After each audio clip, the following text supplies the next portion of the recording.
Sinabi ng rookie forward na si Yukian Androda na ang kanyang PBA debut ay isang learning experience sa kabila ng pagkatalo ng Magnolia sa TNT.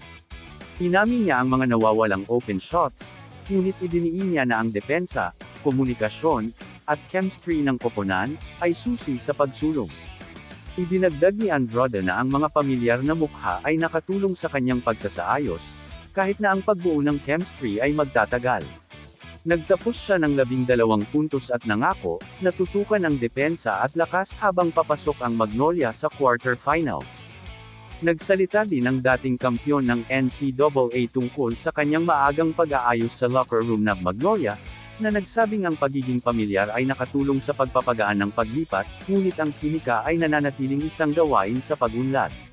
Nagtapos nga na may 12 puntos, kabilang ang huling 3-pointer na panandali ang nagbawas sa kalamangan ng TNT, bago humiwalay ang tropang 5G sa likod nina Jordan Heading at Kelly Williams.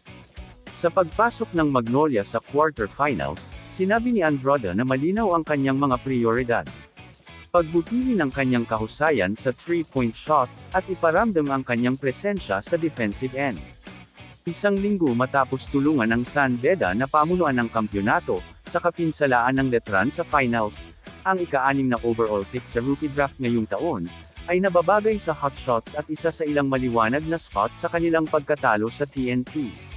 Si Androda ay isa sa 4 na may double-digit na scorer para sa Magnolia, bagamat ginawa lamang niya ang 3 sa kanyang 10 na shot mula sa field.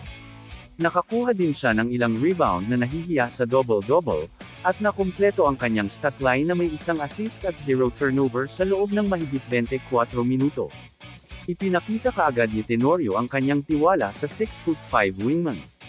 Tanging sina Xavier Lucero, Mark Barroca, at Ian Sanggalang ang naglaro ng mas maraming minuto kaysa kay Androda, na lumabas sa bench, ngunit isinara ang laro para sa hot shots.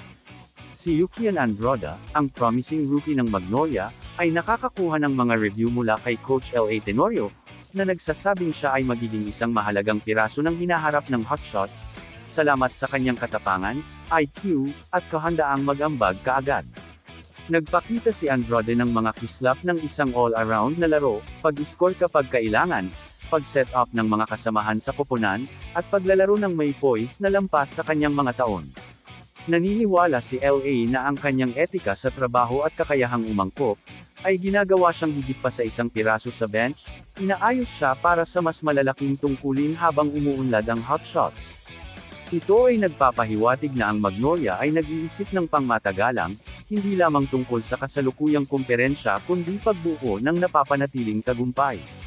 Ang mga baguhan na nababagay sa mga sistemang pinamumunuan ng mga veterano, ay kadalasang tumatanda sa mga tungkulin sa pamumuno, at ang Magnolia ay maaaring maging handa, na bumuo ng isa kasama si Androda. Ang kanyang paglaki ay maaaring makatulong sa Magnolia, na manatiling mapagkumpetensya kahit na ang mga bituin ay tumatanda o umalis. Dapat panoorin ng mga tagahanga kung paano lumalaki ang kanyang kumpiyansa at minuto, habang tumatagal ang season. Excited na makita ang pag-improve ni Androda sa darating na season. Siya na ba ang susunod na Magnolia breakout star? Kamusta mga idol? Sports Zone PH para sa sports news and update. Kung bago ka pa lamang dito sa channel ko, pindutin mo na ang subscribe button at notification bell para lagi kang update sa mga sports news.